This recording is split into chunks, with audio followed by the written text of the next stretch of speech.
What's going on, everyone, and welcome back to another video. Today, well, on these sort of Sunday videos, I try and steer away from Overwatch, which is sort of the main focus of my content during the week. This video is going to be a little bit different. It's going to be aimed at some of the changes that have been made in the PTR and the game in general on certain heroes. So if you do enjoy, like and subscribe, and we'll jump straight in. Overwatch is a game that's constantly changing, whether it's the players controlling that change with new meta, discoveries, the way you traverse maps, and different ways to engage team fights, to Blizzard's constant updating, tweaking, and fixing that they do on a regular basis, both through random patches and the public test region, or the PTR, on PC. Now, for those of you that don't know or maybe don't care, the PTR, for most of the time, it's going to be console players that aren't aware of this. The PTR is a downloadable addition to the PC copy of Overwatch that gives you access to essentially a whole beta server that's separated from the rest of the game, which brings in new changes and new updates as and when Blizzard decide to do it. Right now, there are probably the most significant series of hero changes in effect maybe since launch. We're talking like reworks and rebuilds, not so much buffs and nerfs. And that is why I'm making this video. It's something a little bit different, and I feel like it needed to be discussed by someone a little bit, obviously, well, quite a bit, outside of the main Overwatch community. I want to say a special thanks to Bad Company Sarge for suggesting this idea to me. I was struggling with a way of making the video without any footage from the PTR myself, but I'm sure I'll find a way around it.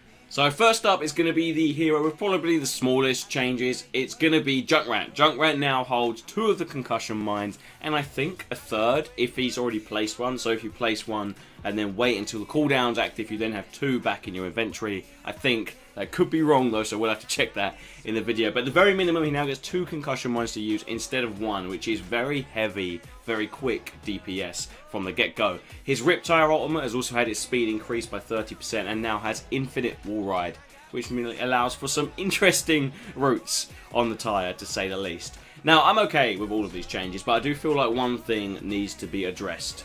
On 2CP, Temple of Anubis, Vizcaya, Hanamura, any 2CP maps, Junkrat on defense can be extremely powerful. His ability to spam down a choke, build ultimate, get 2 or 3 kills with his ultimate, rinse and repeat, is very powerful already without the buffs. If you're coming up against a good Junkrat player on defense, chances are you're going to have some significant problems breaking down that choke, because the sheer amount of damage he does is almost incomparable in terms of rate of fire, consistent DPS. It demolishes shields, it demolishes low health targets if he lands direct impacts with his grenades, and his concussive mine provides an instant, is it 60 damage it does? I can't quite remember now. Okay, I tried to double check and I couldn't find a concrete answer. I'm pretty sure it either does 90 or 120 damage, the concussion mine. So now that Junkrat now gets 2, if he saves them and uses them on a single target, that is either 180 or 240 instant damage. Enough to kill or permanently maim most targets he's going to be using them against.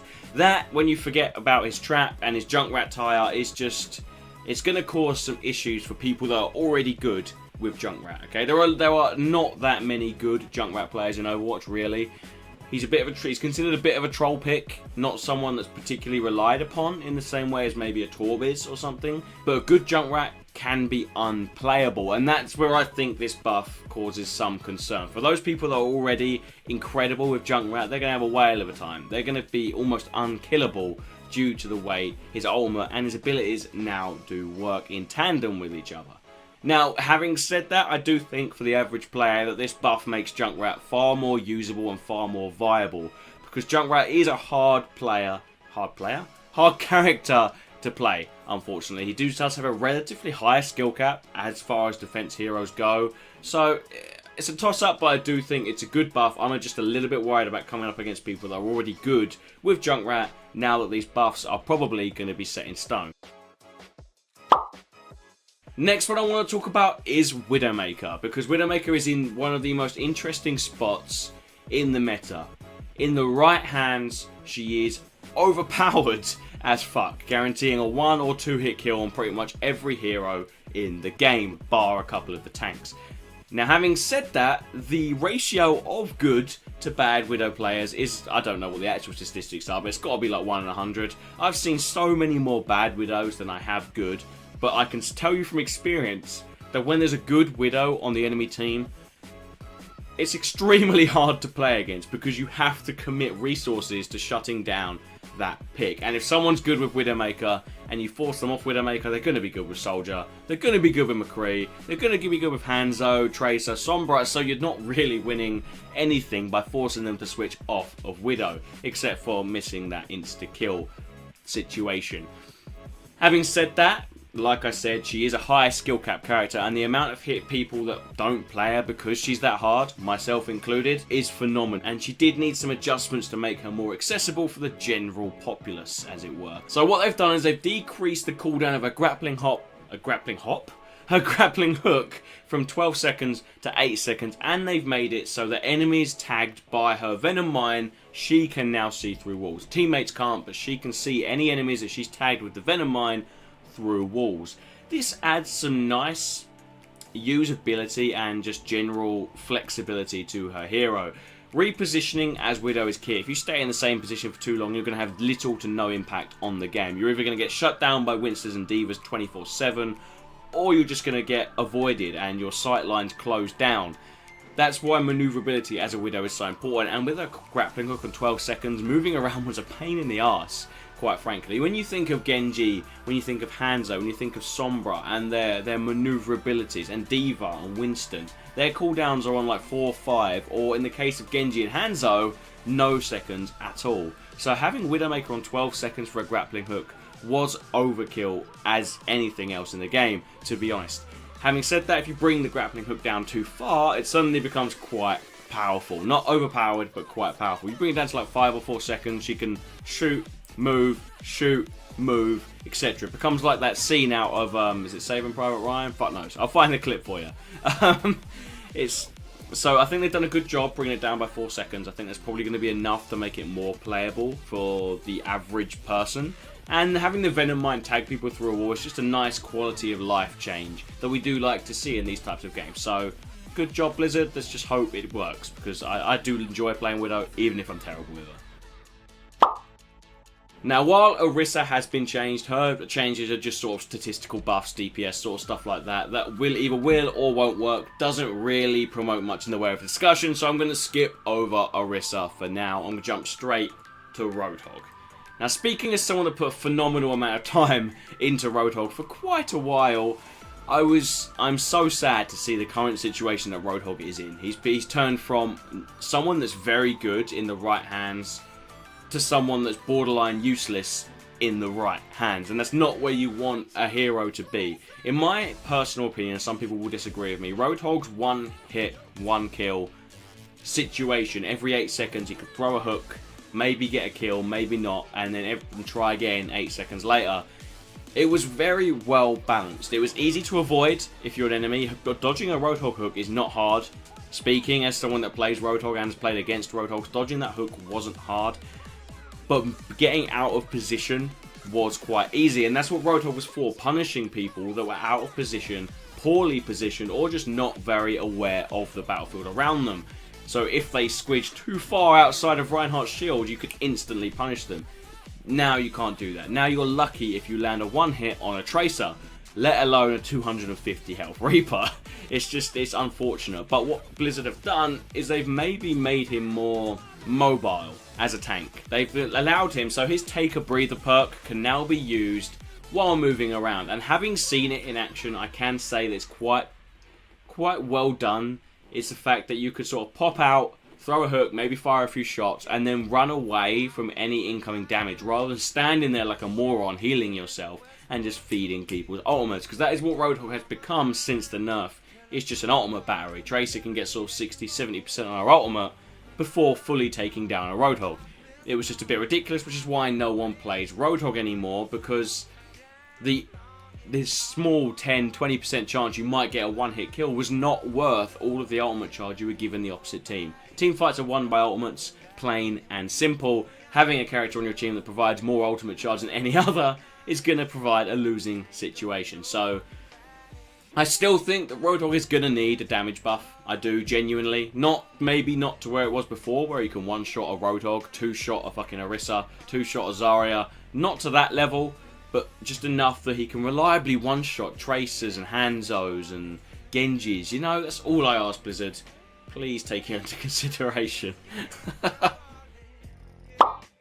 Now, they're the changes that have been around for a little bit longer than the ones I'm about to jump to. These last ones have been out for a few days and have caused some strife among the community in general. So I'm going to address them all at once, and we're going to start with the most noticeable, and that's going to be Mercy. What the hell? Holy shit! Oh my god! This is ridiculous. So for those of you that don't know, Mercy's old ultimate, Resurrect, has now been turned into an ability, and instead of rezzing people in a radius or diameter around them, it now rezzes one single target, which in higher levels of Overwatch actually isn't too dissimilar as to how rezzes are actually used in a competitive game. You see, rezzes in higher levels of Overwatch, we're talking like master level and above, the resurrection is used as what's called a tempo res. So if you're in the middle of a team fight and your DPS hero goes down, you can get them back up in the fight with full health instantly and get them going again. It's made in order to swing team fights into your favour, to get maybe a man up advantage or to get a DPS advantage over the opposite team when you see the opportunity to do so. In lower level Overwatch, Mercy is used to carry a defense or an attack. Mercy is used to get that 4-5 man res just as the team thinks they've won, and you can just overwhelm them. That's the difference in skill level. Mercy is used differently in lower levels than it is in higher levels. All you have to do is watch a professional competition and how Mercy is played. They will go for 1-man reses. They will go for 2-man reses. They will rarely ever hide out of a fight and go for the big 4-man. That's just something they don't need to do. So in terms of making it an ability, making it a res that they can just snap off every 30 seconds to get someone back up and running, I think it's a great change. I do. Playing against a Mercy in the current way it's done is annoying, it's boring. You spend half of the game trying to find out where she's fucking sitting in a corner drinking a cup of tea waiting for their teammates to die than you do actually playing the fight. It places an unnecessary amount of pressure on the flanking DPS heroes to finish off a Mercy before initiating a team fight. And that just sucks a little bit of fun. And as someone who plays Mercy, I don't, but as someone who might play Mercy, you're going to spend half of your time not involved in the game.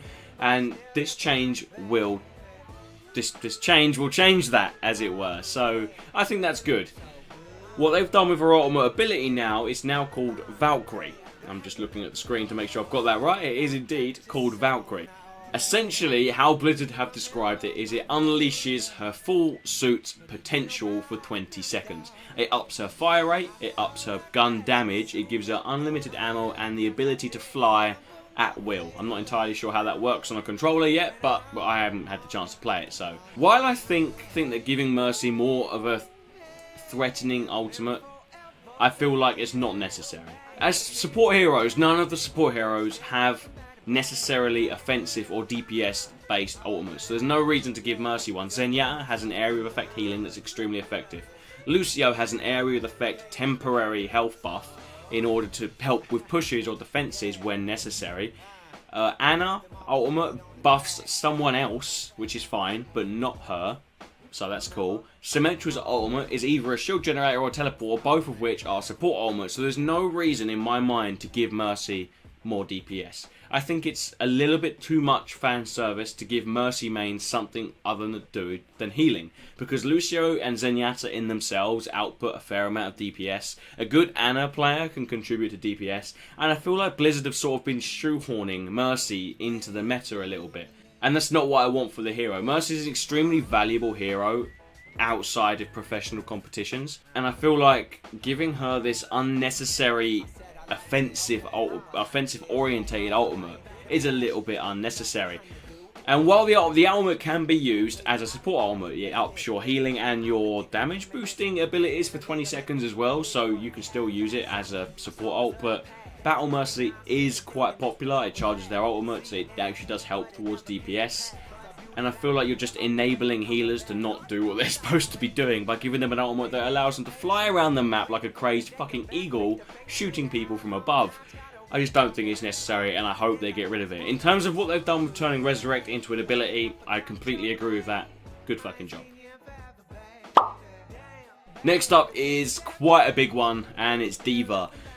For anyone that plays for anyone that plays Overwatch on a regular basis, they know that the standard team comp right now is going to be your Lucio, your Zenyatta, your Tracer, your Genji, your Winston, and your Deva at the higher levels. That's the standard team comp. You can trade out healers as in well you want. If someone's better with Mercy, you might as well go Mercy, etc, etc. But that is the blanket template for a team composition at the moment, with some room for flexibility.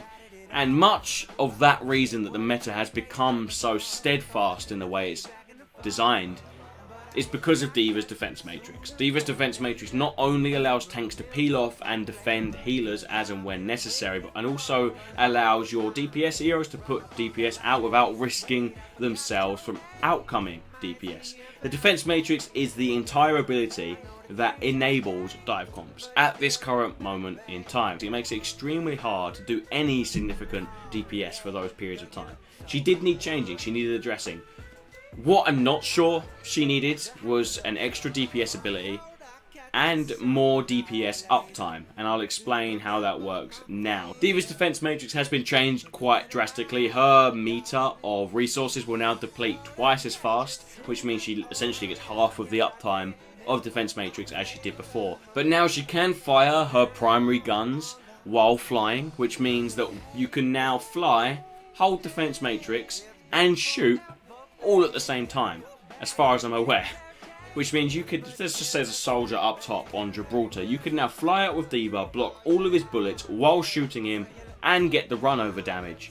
Okay, they've given Deva, I'm not going to say a vast amount of increased DPS, but they've given her a far larger uptime and a far more flexible way to use her DPS, which is stealthily one of the highest DPSs you can get in the game. Your Deva's probably going to be getting gold or silver damage every game, just because of the way her character works. Not only that, they've also given her a missile salvo that's obviously not as strong as Pharah's ultimate, but comparable to the way it's designed. It fires out a salvo of rockets every, I don't know what the cooldown is, but these missiles come out in a salvo at a small radius doing just area damage basically. I'm not sure how big or small the radius is. I will find some clips and put them in the video most probably. But these missiles can also be fired while using defense matrix, flying and firing her main gun. So theoretically, you are an enemy Zenyatta, okay? You're in your backlines having a whale of a time throwing out discords and shooting people in the face as Zenyatas do. And then a wild fucking Deva comes around the corner, flies towards you, runs you over, blocks all of your bullets, hits you in the face with some missiles, and then shoots you for a bit. Where do I get off? While I agree that the defense matrix needed changing, and if you just nerf defense matrix, you're just worsening her as a character. She needed some other adjustments to go with it. Maybe a DPS increase, maybe longer flight time, maybe she can use her flying more often. But no, they give her a new ability, increase her DPS uptime, and also allow her to shoot while flying. I don't know if they've done a good job. I haven't seen enough of it to be able to judge, but just on the face of those stats, I would say not a good idea at all. Blizzard, you've enabled the dive comp even more by giving more DPS to the dive comp, unfortunately. It's just the way I see it, and you're more than welcome to disagree with me. There's only one more hero change to talk about, and it is Reinhardt, basically. Basically now, you can rotate the camera while holding a shield. Yeah, that's it. That's all they've done to Reinhardt. I guess he's pretty balanced overall.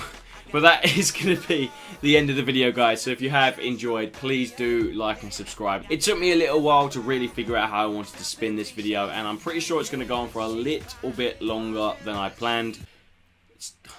I've been recording for 25 minutes. What the fuck? But like I said, if you did enjoy, like and subscribe. Thank you so much for watching. My name's been Zach. You've all been awesome, and peace.